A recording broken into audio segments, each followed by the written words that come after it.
At a conference our team attended this week in Cleveland, I overheard several conversations about the current state of the financial markets and what folks are thinking is going to happen in the coming months and weeks.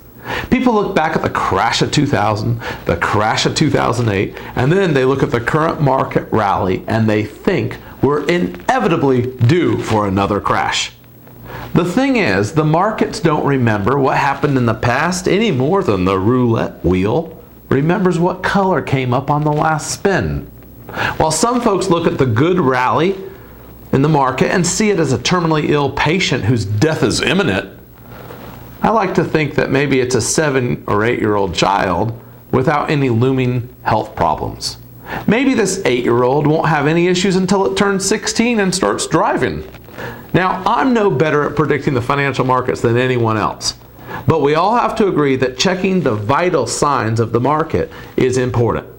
Maybe the patient is relatively healthy and hasn't developed any blockages, but perhaps there's just a little bit of plaque buildup and some moles to check out. A couple things to keep an eye on, but in other words, nothing life-threatening. When you look at the vitals for the financial market, things like employment, gross domestic product known as GDP growth, average wage increase, this by the way is ticking up for the first time in 6 or 7 years, and consumer price index. What are consumers doing with their money? They're all indicating right now that the patient is pretty healthy. It's akin to a doctor taking a person's blood pressure, glucose, cholesterol levels and declaring that person good to go, for now at least. But as with any healthy person, they could dehydrate and suffer a heat stroke or eat nothing but fast food for a month and destroy their body.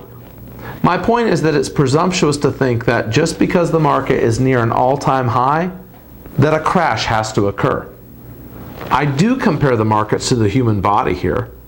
It doesn't remember what happened in the past. If it did, there would be no second child. Yes, the human body is an amazing thing, how it forgets.